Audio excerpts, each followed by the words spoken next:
Denise Cariesta akhirnya pamerkan wajah sang buah hati. Denise Cariesta akhirnya merilis wajah dan nama lengkap anak pertamanya. Diketahui, selebgram Denise Cariesta melahirkan anak pertamanya di tanggal cantik, yaitu tanggal 11 November tahun 2023. Nama putra Denise Cariesta terungkap lewat video klip terbarunya berjudul, "Maafkan Mama".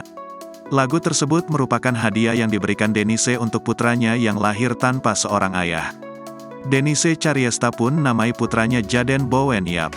Selain mengungkap nama, lewat video klip tersebut wajah Jaden juga diperlihatkan untuk pertama kali. Namun Denise mengungkap Jaden merupakan singkatan, Jagain Denise, sebagai doa kelak anaknya akan menjadi penjaganya.